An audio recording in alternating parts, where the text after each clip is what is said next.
Hello my dear students, मैं हूं Meenakshi from पवन वाग एकेडमी। बच्चों, पवन वाग एकेडमी में आप सभी का स्वागत है। बच्चों, आज हम लोग एक नया टॉपिक स्टार्ट करने जा रहे हैं, that is 1.6 radius of gyration. लेकिन अगर आपने इसके पहले के लेक्चर्स नहीं देखे हैं तो वो ज़रूर देखें, क्योंकि उसी के ऊपर आज का टॉपिक हमारा बेस्ड है, रेडियस ऑफ जायरेशन। इसके प्रीवियस लेक्चर में हम लोगों ने क्या स्टडी किया, एक बार थोड़ा रिवाइज करते हैं। देखो, इसके प्रीवियस लेक्चर में हमने देखा कि मोमेंट ऑफ इनर्शिया क्या होता है। एक मिनट। तो देखो बच्चों, लास्ट लेक्चर में हम लोगों ने मोमेंट ऑफ इनर्शिया क्या होता है वो स्टडी किया था। मोमेंट ऑफ इनर्शिया मतलब, मोमेंट ऑफ इनर्शिया इसका मतलब क्या होता है? It is the product of mass of the body and square of the distance from the axis of rotation. और यहाँ पे हमने एक समेशन लगाया था, है ना। समेशन कहाँ से कहाँ तक? Summation of I is equal to 1 to n, और यहाँ पे MI/RI², ऐसा फॉर्मूला हमने डिराइव किया था, है ना। तो यहाँ पे इसका मतलब क्या है? मान लो एक बॉडी है जिसके पार्टिकल के मासेस है m1, m2 up to mn, बहुत सारे पार्टिकल्स है, और अलोंग ये एक्सिस के अलोंग ये बॉडी रोटेट हो रही है। मान लो इस एक्सिस के अलोंग ये बॉडी रोटेट हो रही है। So this is called as axis of rotation. और ये एक्सिस ऑफ रोटेशन के अलोंग ये बॉडी का ये मान लो इस पार्टिकल का जो मास है वो हमने परपेंडिकुलर डिस्टेंस r1 लिया था, इसका r2 लिया था, इसका rn लिया था, एंड देन इन सबके प्रोडक्ट की हमने एडिशन की थी और उसी को कंबाइन करके फॉर्मूला हमने ऐसे बनाया था, I is equal to MI/RI², right. और उसके बाद हमने रिंग का मोमेंट ऑफ इनर्शिया भी हमने स्टडी किया था, I ऑफ रिंग। आज मैं आपको सभी फॉर्मूलेज लिख के देने वाली हूँ। I ऑफ रिंग क्या होता है? That is equal to MR², okay. अभी यहाँ पे हमने जो रिंग ली थी वो एक रेगुलर शेप की बॉडी थी, है ना। मतलब उस दिन मैंने आपको दिखाई थी रिंग, राइट। तो वो जो रिंग ली थी वो एक रेगुलर शेप की बॉडी थी। इसमें मास जो है वो यूनिफॉर्मली डिस्ट्रीब्यूटेड है, so it is a regular shape body. लेकिन मान लो आपको मैंने ये मार्कर दिया और इस मार्कर का मैंने आपको मोमेंट ऑफ इनर्शिया निकालने के लिए बोला, तो क्या सभी पार्टिकल्स का मोमेंट ऑफ इनर्शिया हम लोग मेजर करते बैठेंगे? Is it possible practically? तो कंपनीज में ऐसे बहुत सारे पार्ट्स होते हैं जिनको रोटेट करना होता है किसी मशीनरीज में, तो उनका अगर मोमेंट ऑफ इनर्शिया हमें निकालना हो, उनका अगर मोमेंट ऑफ इनर्शिया हमें चेक करना है, तो उसके लिए क्या हर एक पार्ट का, हर एक पार्टिकल का मास हम लोग मेजर करते बैठेंगे, डिस्टेंस मेजर करते बैठेंगे और देन मोमेंट ऑफ इनर्शिया निकालेंगे? Is it possible practically? So no, it is not possible practically. तो उसके लिए नया सॉल्यूशन क्या है? Radius of gyration, okay. तो एग्जैक्टली रेडियस ऑफ जायरेशन का मीनिंग क्या है ये मैं आपको बताती हूँ। देखो, ये फॉर्मूला फिलहाल आप लोग याद रखो, मैं इसको रफ करने जा रही हूँ और ऑलरेडी हमने प्रीवियस लेक्चर में इसको डिस्कस किया है। तो रेडियस ऑफ जायरेशन मतलब क्या होता है बच्चों? ये जो, इसके पहले मैं आपको एक पॉइंट बताती हूँ, सेंटर ऑफ मास। शायद आपने स्टडी किया होगा 11th में। तो सेंटर ऑफ मास क्या होता है एक बार मैं आपको रिवाइज कर देती हूँ।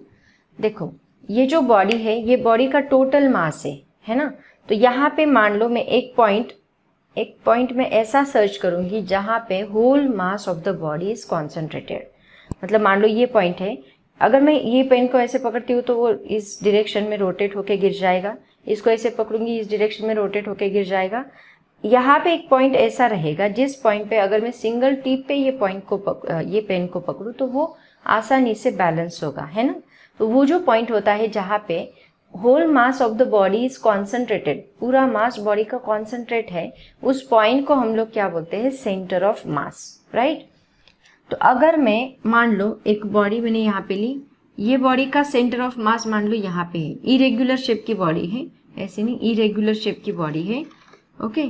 और इस बॉडी का सेंटर ऑफ मास मान लो यहाँ पे है, ये इसका सेंटर ऑफ मास है, और यहाँ से एक्सिस ऑफ रोटेशन पास हो रहा है। तो अगर मैं इस सेंटर ऑफ मास से whole mass of the body concentrated, मतलब हर एक पार्टिकल का मास वहां पे कॉन्सेंट्रेट हो रहा है, इस पॉइंट पे कॉन्सेंट्रेट हो रहा है। अगर ये टोटल मास में मेजर करूँ, मान लो 1 kg की बॉडी, इस पॉइंट पे वो 1 kg है, इसका मतलब हर एक मास का, हर एक पार्टिकल का मास जो है वो यहाँ पे कॉन्सेंट्रेटेड है।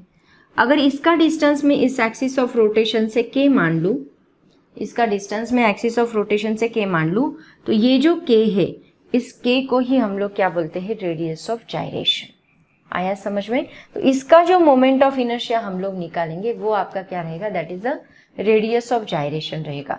तो हर बार कंपनी में हर एक पार्टिकल का मास मेजर करके उसका डिस्टेंस मेजर करके मोमेंट ऑफ इनर्शिया पॉसिबल नहीं है, तो वहां पे कंपनीज क्या करेंगी, इस पार्टिकल का सेंटर ऑफ मास निकालेगी, सेंटर ऑफ मास से उसका मोमेंट ऑफ इनर्शिया निकालेगी, मतलब कहाँ से, एक्सिस ऑफ रोटेशन से डिस्टेंस मेजर करेगी, दैट इज k, और इसका जो मोमेंट ऑफ इनर्शिया निकलेगा वो क्या रहेगा फिर, I is equal to M K square, है ना। लास्ट लेक्चर में हमने स्टडी किया I is equal to M K square, M R square होता है, लेकिन हम क्या लेंगे यहाँ पे, एम के स्क्वेयर लेंगे, that is equal to I. Okay, तो इससे अगर मैं k का फॉर्मूला बना दूं तो क्या बनेगा, देखो k square is equal to, ये m इस साइड आके डिवाइड होगा I divide by m। Okay, तो यहाँ पे k इज इक्वल टू मुझे क्या मिलेगा, under root I divide by m। तो ये मुझे क्या मिला, this is nothing but the radius of gyration. तो बच्चों रेडियस ऑफ जाइरेशन एग्जैक्टली क्या होता है, it is the distance between, मैं डेफिनेशन आपको लिख के देखो, अभी ओरली बता रही हूँ, it is the distance between centre of mass, it is the distance from, बोलो, it is the distance of an object from center of mass to the axis of rotation। okay, ये जो distance रहेगा उसी को हम लोग क्या बोलेंगे, रेडियस ऑफ जाइरेशन, और उसका फॉर्मूला हम लोग ऐसे डिराइव करेंगे, k is equal to under root I divide by m। अब यहाँ पे I हर एक बॉडी का अलग अलग आएगा, मैं अभी आपको टेबल लिख के दूंगी, हर एक बॉडी का I यहाँ पे अलग अलग आएगा, मतलब किसी बॉडी का I एम आर स्क्वायर है, किसी का एम आर स्क्वायर बाई 2 है, किसी का एम आर स्क्वायर बाई 12 है, मतलब हर एक बॉडी का मास क्या है, सॉरी आई क्या है, अलग अलग है, उसके हिसाब से उसका फॉर्मूला भी चेंज होगा। अब यहाँ पे इसका एसआई यूनिट क्या बनता है, देखो k इज इक्वल टू क्या है, आई डिवाइड बाई m, तो k is equal to under root, यहाँ पे आई क्या रहेगा, आई का फॉर्मूला क्या है, एम आर स्क्वायर, मतलब किलोग्राम मीटर स्क्वायर, ये इसका एसआई यूनिट रहेगा, डिवाइड बाय मास, ये मतलब नीचे क्या आएगा, किलोग्राम, किलोग्राम किलोग्राम कैंसल, और अंडर रूट मीटर स्क्वायर, तो यहाँ पे क्या मिलता है हमें, मीटर, वही तो डिस्टेंस है ना, तो इसका ऐसा यूनिट ऑब्वियसली क्या रहेगा, मीटर, ऐसे भी आप लोग उसको डिराइव कर सकते हैं। और इसका डायमेंशन क्या बनेगा, देखो कभी कभी पूछते हैं, तो ये बेसिक बातें भी आप लोग याद रखा करो। डायमेंशन क्या बनेगा, दैट इज मास है, सॉरी मीटर है ओनली, मतलब L1 आएगा, M 0 आएगा, एंड t नहीं है टाइम, तो वो भी 0 आएगा, L1 M0 T0। तो बच्चों पहले हम लोग लिखते हैं इसकी डेफिनेशन, उसके बाद आपको ये फॉर्मूला में लिख के दूंगी, इसके ऊपर क्वेश्चन पूछा जाएगा, what is mean by radius of gyration, state its SI unit, on which factor it depends, and why it is necessary to measure the radius of gyration. तो मैंने अभी आपको बताया, it is not possible for every body to measure the mass and to take a distance from axis of rotation mathematically inclined integrated bodies जो है उनका possible है, लेकिन इनका possible नहीं है। तो ऐसी bodies के लिए for this type of bodies we have to take the radius of gyration and then measure the distance from center of mass and then find the moment of inertia. In this way we can calculate the moment of inertia of that body easily। okay, तो ऐसे आप लोग इसका answer लिखोगे। तो अभी मैं आपको इसकी डेफिनेशन लिख के देती हूँ अच्छे से, एंड देन हम लोग इसका फॉर्मूला देखेंगे, फैक्टर्स कौन से होते हैं उसके ऊपर, फिजिकल सिग्निफिकेंस क्या होता है, ये सभी चीज़ें मैं आपको बताने वाली हूँ। तो बच्चों सबसे पहले डेफिनेशन नोट डाउन करेंगे सब लोग। तो देखो बच्चों इसकी डेफिनेशन क्या है, इट इज़ द डिस्टेंस, सब लोग नोट्स अच्छे से कॉपी करो, it is the distance of a body from axis of rotation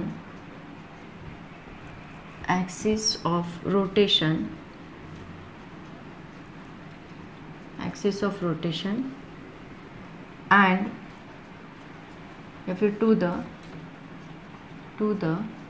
point where whole mass of the body is concentrated,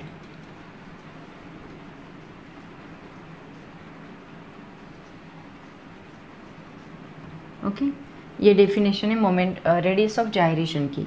इसका फॉर्मूला आएगा I is equal to M K square, so K square is equal to I divide by M, so k is equal to under root I divide by M. Okay, and then इसका SI unit लिखेंगे metre, SI unit metre, and CGS unit क्या बनेगा centimetre,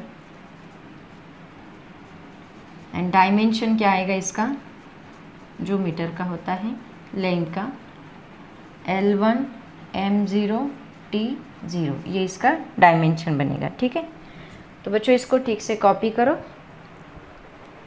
notebook अच्छे से maintain करो। उसके बाद देखते हैं बच्चों इसके ऊपर अलग अलग क्वेश्चंस क्या क्या पूछे जाते हैं। तो इसके ऊपर सबसे पहला क्वेश्चन देखो क्या पूछा गया है, कंपेयर, एक्सरसाइज का नहीं है question, compare the radius of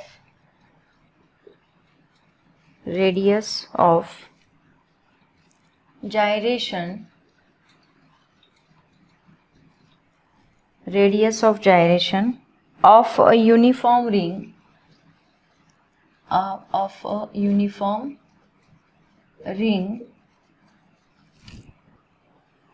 and uniform disk, इसका मोमेंट ऑफ इनर्शिया का फॉर्मूला हमने लास्ट लेक्चर में डिराइव किया था, uniform disc. What can you interference from it, what can you interference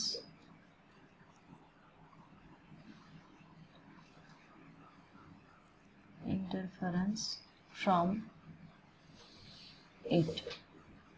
okay, तो देखो सबसे पहले uniform ring and uniform disc का मोमेंट ऑफ इनर्शिया हमने निकाला था। मान लो लेट अस कंसीडर, ऐसे आंसर लिखोगे आप, let us consider a uniform ring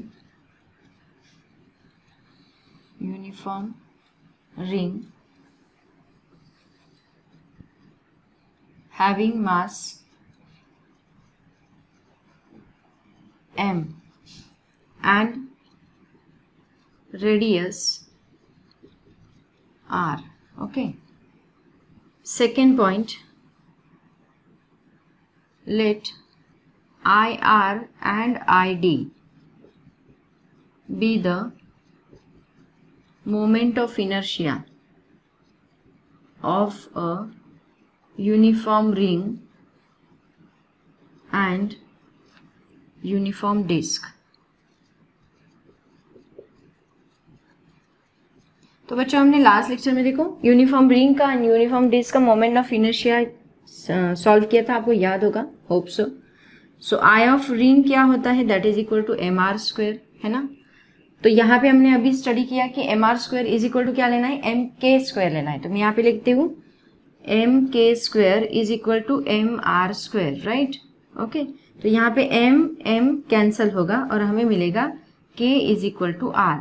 ये किसका लिया मैंने, रिंग का। तो यहाँ पे मैं लिखूंगी के ऑफ रिंग, मतलब radius of gyration of ring क्या रहेगा, that is equal to R. ये फॉर्मूला मुझे किसका मिला, रिंग के लिए मिला। ऐसे ही मैं निकालूंगी किसके लिए, डिस्क के लिए।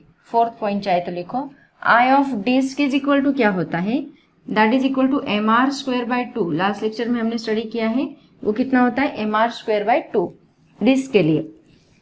अब दोनों में डिफरेंस पता है, रिंग कैसे होती है, जिसका मास कहाँ पे कॉन्सेंट्रेटेड है, सर्कमफरेंस ऑफ द सर्कल पे कॉन्सेंट्रेटेड है। और डिस्क कैसे होती है, जिसका मास थ्रू आउट द बॉडी, मतलब 0 से लेके R तक, ये होता है 0 से लेके R तक पूरा मास डिस्ट्रीब्यूटेड है, throughout the surface distributed है। लेकिन यहाँ पे बस रिंग पे, मतलब सर्कमफरेंस पे डिस्ट्रीब्यूटेड है। तो उसका मोमेंट ऑफ इनर्शिया हमें ये मिल रहा है, सॉरी रेडियस ऑफ जायरेशन हमें ये मिल रहा है। तो यहाँ पे क्या आएगा देखो, M K D square is equal to M R square by 2, M R square by 2। तो यहाँ का m कैंसल, तो K D square is equal to क्या मिलेगा, आर स्क्वायर बाय 2। तो यहाँ पे के डी इज इक्वल टू क्या मिलेगा, under root R square by 2। तो यहाँ से आर स्क्वायर जब स्क्वायर रूट के बाहर आएगा तो मुझे मिलेगा KD is equal to R into 1/√2। तो बच्चों कौन सा कम है? देखो यहाँ पे इतना अमाउंट जो है वो डिवाइड है 1/√2 और ये टोटल अमाउंट मिल रहा है। इसका मतलब हम क्या बोलेंगे? We can conclude that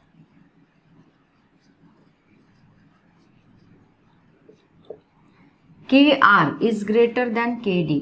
KR is greater than KD। इसका मतलब हम बोल सकते हैं कि मोमेंट ऑफ इनर्शिया, यहाँ पे उन्होंने पूछा है what can you interference from it. हम इंटरफेयर कर सकते हैं कि मोमेंट रेडियस ऑफ जायरेशन जो है, radius of gyration is depends on किसके ऊपर डिपेंड कर रहा है? Depends on distribution of mass।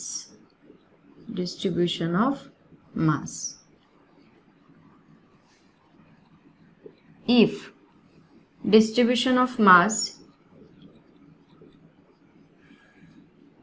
बहुत ज़्यादा है, distribution of mass बहुत ज़्यादा डिस्टेंस पे है, is far away from the axis of rotation,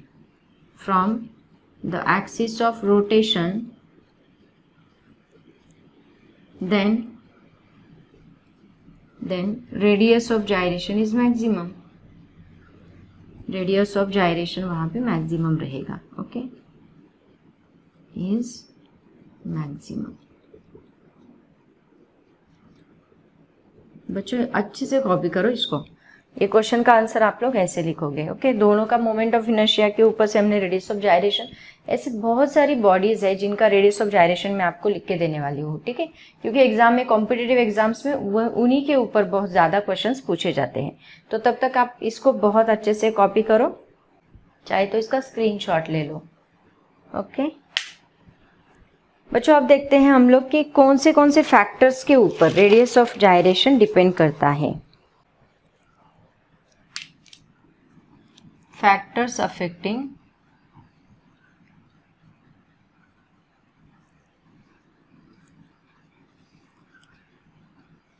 radius of gyration.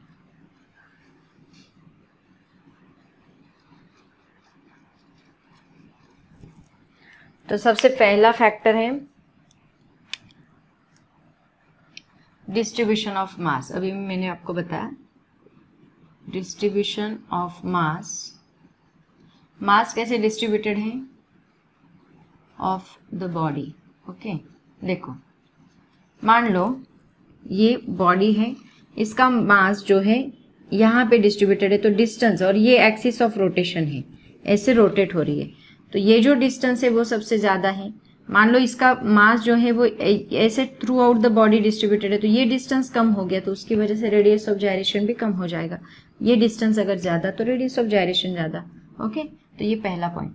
Second point क्या है? Position of the axis of rotation. Position of the axis of rotation,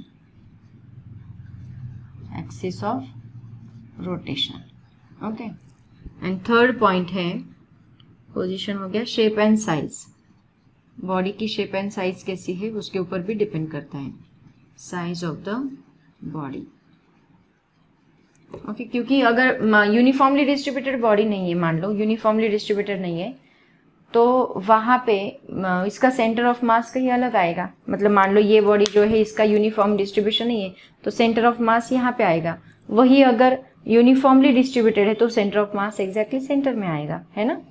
तो यूनिफॉर्मली डिस्ट्रीब्यूटेड बॉडी नहीं है, इसका मतलब शेप एंड साइज जो है उसकी वो यूनिफॉर्म नहीं है, तो उसके ऊपर भी डिपेंड करेगा। तो ये जो फैक्टर्स है इसके ऊपर रेडियस ऑफ जायरेशन डिपेंड करता है। बच्चों जल्दी से इसको कॉपी कर लो, स्क्रीनशॉट निकाल लो, उसके बाद हम लोग आगे का पॉइंट देखते हैं। Physical significance of the radius of gyration क्या है? Okay, physical significance of the radius of gyration.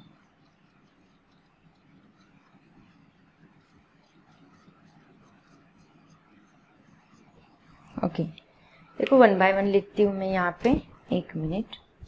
तो बच्चों देखो ऑलरेडी मैंने बोर्ड पे लिख लिया है, उतना हमारा टाइम बचेगा। Physical significance of the radius of gyration देखो क्या है। सबसे पहला पॉइंट है radius of gyration is measure a distribution of mass about the given axis of rotation, है ना। रेडियस ऑफ जायरेशन मास का डिस्ट्रीब्यूशन कैसे है about the given axis of rotation, ये मेजर करता है, राइट ना। उसके बाद सेकेंड सिग्निफिकेंस आएगा if the particle of the body is close to the axis of rotation, obviously तो उसका रेडियस ऑफ जायरेशन क्या रहेगा, कम रहेगा। पार्टिकल बहुत ही नजदीक है एक्सिस ऑफ रोटेशन से तो डिस्टेंस कम रहेगा। मान लो ये यहाँ पे पार्टिकल ऐसे है, मतलब इस एक्सिस ऑफ रोटेशन से यहाँ तक है, तो ये डिस्टेंस जितना कम है, ये डिस्टेंस इतना है तो रेडियस ऑफ जायरेशन उतना, डिस्टेंस ज्यादा तो रेडियस ऑफ जायरेशन ज्यादा। इसका मतलब particle of the body is close to the axis of rotation, radius of gyration is less. If particle are distributed away from the axis of rotation, जितना दूर जाएगा उतना रेडियस ऑफ जायरेशन ज्यादा रहेगा। And the last point is very important, the knowledge of mass and radius of gyration of the body about a given axis of rotation gives the value of its moment of inertia about the same axis even we don't know the actual shape of the body। अगर आपको body का actual shape भी नहीं पता है, सिर्फ उसका मास और distribution of mass and radius of gyration, ये दो चीजों से आप लोग क्या निकाल सकते हैं, उस बॉडी का मोमेंट ऑफ इनर्शिया निकाल सकते हैं। ओके, अगर मतलब बहुत बार प्रॉब्लम क्या होगी, रिंग नहीं है, रिंग का आपको पता है मोमेंट ऑफ इनर्शिया क्या है, लेकिन मान लो रिंग नहीं है, एक्चुअल शेप उसका पता भी नहीं है, थोड़ा मास अलग डिस्ट्रीब्यूटेड है, तो सिर्फ वो बॉडी का मास जो है वो मास से एंड के ये दोनों से आप लोग क्या निकाल सकते हैं, वो बॉडी का moment of inertia easily calculate कर सकते। सबसे ज्यादा यूज इसका होता है कंपनीज में। तो कंपनीज में मोमेंट ऑफ इनर्शिया हर एक बॉडी का निकालते नहीं, उनको पता नहीं होता शेप कौन सा है बॉडी का।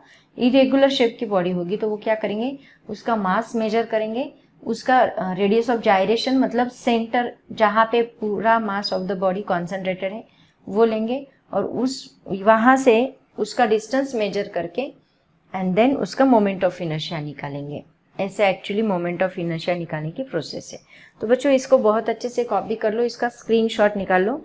अभी मैं आपको एक टेबल देने वाली हूँ, जिस टेबल में आपको हर एक बॉडी का मोमेंट ऑफ इनर्शिया, अलग अलग शेप की जो बॉडी होगी उसका मोमेंट ऑफ इनर्शिया क्या होता है ये हम लोग देखेंगे, एंड रेडियस ऑफ जायरेशन के फॉर्मूले जो कि बहुत ज़्यादा इंपॉर्टेंट है वो देखेंगे। तो बच्चों देखो अभी मैंने आपको एक टेबल निकाल के दिया है बोर्ड पे, सब लोग इसको कॉपी करेंगे। Moment of inertia and radius of gyration of different bodies, and it is very very important. ये कुछ फॉर्मूलेज हैं और भी बहुत सारे फॉर्मूलेज हैं, उसका भी मैं टेबल आपको जब MCQ सॉल्व करेंगे हम लोग तब मैं निकाल के दूंगी। मैं आपको MCQs भी बताने वाली हूँ, CET लेवल के, JEE लेवल के MCQ जिसके ऊपर क्या पूछे जाते हैं वो भी मैं आपको लेने वाली हूँ, ठीक है। तो तब और ज़्यादा फार्मूलेज मैं आपको बताऊंगी। फिलहाल अभी आप इतने फार्मूलेज CET के लिए सफिशिएंट है, इतना नोट डाउन कर लो। देखो सबसे पहले हमने लिया है थिन सर्कुलर रिंग, एक रिंग लिया ऑलरेडी, इसका मोमेंट ऑफ इनर्शिया का फॉर्मूला हमने डिराइव किया है। ऐसे हर एक का डेरिवेशन है, बट आपके स्टेट बोर्ड में वो डेरिवेशंस नहीं पूछे जाएंगे। Perpendicular to the plane at centre, तो उसका मोमेंट ऑफ इनर्शिया होता है mr², और हमने इसका k निकाला, कैसे निकाला जाता है, k इज इक्वल टू यहाँ पे क्या आएगा r, ये जो r है इसके ऊपर डिपेंड आपका k रहेगा। उसके बाद है थिन सर्कुलर रिंग जो अलोंग डायमीटर। अब देखो मैंने आपको उस दिन बताया था, अगर रिंग है वो ये रिंग अगर ऐसे रोटेट हो रही है, अगर रिंग ऐसे रोटेट हो रही है तो इसका एक्सिस ऑफ रोटेशन ये रहेगा, मतलब अलोंग दिस एक्सिस ये रिंग रोटेट हो रही है ना। मान लो अभी ये रिंग ऐसे रोटेट हो रही है, मतलब ये along diameter, along this axis, मतलब अभी ये ऐसे रोटेट हो रही है तो अलोंग डायमीटर, डायमीटर इसका ये है ना, तो ऐसे रोटेट होगी तो उसका मोमेंट ऑफ इनर्शिया अलग होगा, ऐसे रोटेट होगी तो उसका मोमेंट ऑफ इनर्शिया अलग होगा। तो अलोंग डायमीटर इसका मोमेंट ऑफ इनर्शिया क्या है, half mr², k is equal to r/√2, है ना। ऐसे डिस्क का है, देखो सेम डिस्क के लिए परपेंडिकुलर टू इट्स सेंटर जो है ये डिस्क का और इसका मोमेंट ऑफ इनर्शिया सेम मिल रहा है हमें। तो उसके बाद होता है थिन रॉड, मान लो एक रॉड है, वो रॉड अगर ऐसे रोटेट हो रहा है तो इसका मोमेंट ऑफ इनर्शिया क्या होता है, that is ml²/12, that is equal to k is equal to l/√2, radius of gyration. Then circular disc है, डिस्क अभी ये पूरा भरा हुआ है, मास डिस्ट्रीब्यूटेड है थ्रू आउट द सरफेस, तो उसका perpendicular to disc at centre, इसका मोमेंट ऑफ इनर्शिया, इसका मोमेंट ऑफ इनर्शिया सेम है। Then circular disc along diameter, अभी उसको हमने डायमीटर के अलॉन्ग रोटेट किया तो उसका मोमेंट ऑफ इनर्शिया बनेगा mr²/4, so k is equal to होता है r/2। देन हॉलो सिलेंडर लिया, सिलेंडर को अलॉन्ग एक्सिस ऑफ रोटेशन हमने रिवॉल्व किया, तो एक्सिस ऑफ सिलेंडर से रिवॉल्व किया तो यहाँ पे आएगा mr², ये और ये दोनों सेम है देखो, और k इज इक्वल टू क्या मिलेगा, r मिलेगा। वैसे अगर हमने सॉलिड सिलेंडर लिया पूरा भरा हुआ, मास जिसका डिस्ट्रीब्यूटेड है और एक्सिस ऑफ सिलेंडर से उसको रोटेट किया तो इसका होता है mr²/2 and radius of gyration मिलेगा r/√2। बहुत सारे फॉर्मूले सिमिलर है देखो। सॉलिड स्फीयर का है एनी डायमीटर, एक स्फीयर अभी हमने लिया भरा हुआ स्फीयर, तो स्फीयर पे उसका मोमेंट ऑफ इनर्शिया रहेगा 2/5 mr² और k हमें मिलेगा √2/5 r। ओके, तो बच्चों ये सब बहुत सारे फॉर्मूले सिमिलर है देखो, जैसे कि एक्सिस ऑफ सिलेंडर का एंड डिस्क का एंड ये अलॉन्ग द डायमीटर का, सबका फॉर्मूला सेम आता है। सॉलिड स्फीयर का सबसे अलग है और ये भी अलग है अलॉन्ग द डायमीटर। देन इसका एक्सिस हॉलो सिलेंडर का एंड रिंग का, दोनों का मोमेंट ऑफ इनर्शिया सेम आता है ना। तो बच्चों इसको बहुत अच्छे से कॉपी करो, बहुत इम्पोर्टेंट टेबल है आपके CET के लिए, एंट्रेंस एग्ज़ाम्स के लिए ये टेबल बहुत ज़्यादा इम्पॉर्टेंट है। बोर्ड एग्ज़ाम में 1-2 न्यूमेरिकल्स इसके ऊपर पूछे जा सकते हैं, लेकिन एंट्रेंस एग्ज़ाम के लिए ये बहुत ही ज़्यादा इम्पॉर्टेंट है। तो बहुत अच्छे से टेबल बनाओ अपनी नोट्स में। ओके स्टूडेंट्स, अभी इसके ऊपर एक न्यूमेरिकल हम लोग देखते हैं एंड देन ये टॉपिक फिनिश हो। नेक्स्ट लेक्चर में हम लोग थ्योरम्स देखेंगे, वो भी बहुत ज़्यादा इम्पॉर्टेंट है। सबसे ज़्यादा क्वेश्चंस जो है CET में, एंट्रेंस JEE में, theorem of perpendicular axis, parallel axis, moment of inertia, इनके ऊपर सबसे ज़्यादा क्वेश्चंस पूछे गए हैं। बहुत ही इम्पोर्टेंट टॉपिक है।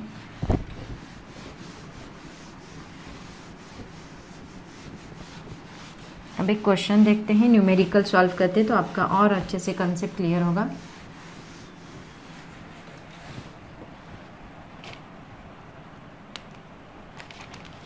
क्वेश्चन देखो क्या है।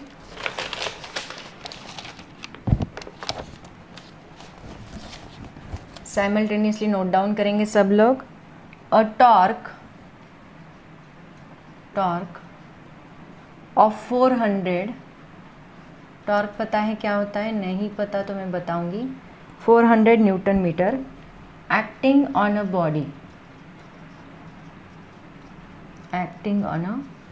Body of mass 40 kg produces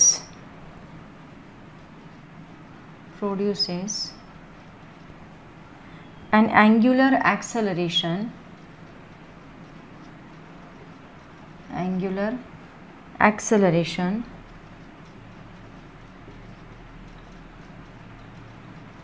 of radius of 20 radian per second square, of 20 radian per second square acceleration दिया है। Calculate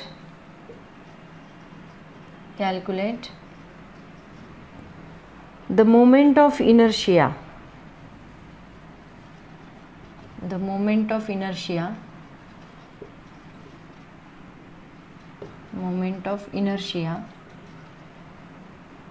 and radius of gyration of the body,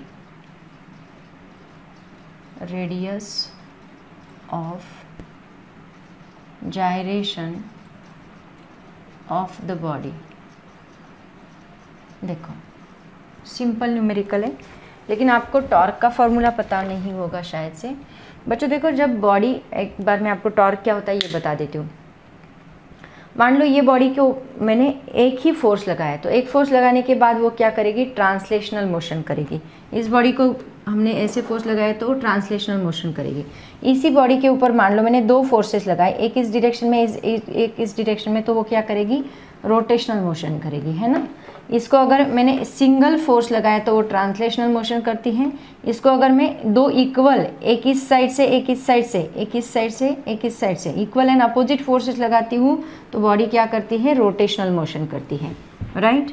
तो जहाँ पे 2 फोर्सेस होते हैं, जहाँ पे बॉडी रोटेट होती है, उसको हम बोलते हैं टॉर्क। मतलब रोटेशनल मोशन में आता है टॉर्क, एंड ट्रांसलेशनल मोशन में आता है फोर्स। इसका भी मैं टेबल आपको बना के दूंगी कि रोटेशनल ट्रांसलेशनल मोशन में कौन सी वो क्वांटिटी होती है, रोटेशनल में वो क्वांटिटी कैसे चेंज होती है। इसका एक सिंपल टेबल मैं आपको बना के दूंगी। तो देखो यहाँ पे टॉर्क हमें निकालना है, तो फॉर्मूला क्या होता है फोर्स का, that is equal to mass into acceleration. And torque का फॉर्मूला क्या आएगा, फोर्स यहाँ रिप्लेस होगा टॉर्क से, मास यहाँ रिप्लेस होगा आई से, मोमेंट ऑफ इनर्शिया से, एंड ए यहाँ रिप्लेस होगा अल्फा से, एंगुलर एक्सेलरेशन से, है ना। फोर्स टॉर्क से, मास आई से, एंड ए अल्फा से रिप्लेस होगा। तो देखो इसी से रिलेटेड अभी मैं आपको बताती हूँ फॉर्मूला। सबसे पहले दिया क्या है, देखो टॉर्क दिया है tau is equal to 400 nanometre and mass दे के रखा है उन्होंने 40 kg, है ना। हमें निकालना क्या है, टू फाइंड क्या निकालना है, देखो एंगुलर एक्सेलरेशन निकालना है। एंगुलर एक्सेलरेशन मतलब एंगुलर एक्सेलरेशन दे के रखा है, निकालना नहीं है। 20 रेडियन पर सेकेंड स्क्वायर एंड निकालना मोमेंट ऑफ इनर्शिया, आई निकालना है एंड सेकेंड के निकालना है। तो देखो सबसे पहले फॉर्मूला कौन सा यूज़ होगा, देखो फॉर्मूला फर्स्ट ये वाला tau is equal to I into alpha. Alpha पता है, टाउ पता है, तो हम आई निकाल सकते हैं। एंड सेकेंड अपना रेडियस के इज इक्वल टू क्या होता है, √I/m। ये फॉर्मूला हमने डिराइव किया है ना, तो वो फॉर्मूला हम लोग यूज़ करेंगे। तो सॉल्यूशन बहुत ही सिंपल सॉल्यूशन है इसका। टॉर्क इज इक्वल टू, पहला torque is equal to I into alpha, तो आई इज इक्वल टू क्या आएगा, टाउ डिवाइड बाय अल्फ़ा। इसको टाउ बोलते हैं, एक ग्रीक लेटर है, tau divide by alpha. Tau कितना है यहाँ पे 400 एंड अल्फ़ा कितना है 20, 0 0 कैंसल, 2 20 ज़ा 40, so it is 20 kilogram metre square. Moment of inertia है ना, तो ये 20 मिल गया हमें। अब हमें के निकालना है, तो k is equal to second point, k is equal to √I divide by m। I कितना दे के रखा है 20, निकाला अभी, ये 20 और मास कितना है 40, 0 0 कैंसल, 2 2 ज़ा 4, ये आया 1/2 मतलब 0.5 का स्क्वायर रूट आप लोग लॉग टेबल में देखोगे। लॉग टेबल की ज़रूरत होगी तो मुझे बताओ, मैं पढ़ा दूंगी। 0.707 मीटर, 0.707 मीटर, ये मुझे क्या मिला के, ये है मेरा radius of gyration. And I is equal to कितना मिल रहा है 20 किलोग्राम मीटर स्क्वायर, ये है मेरा मोमेंट ऑफ इनर्शिया। आया समझ में बच्चों।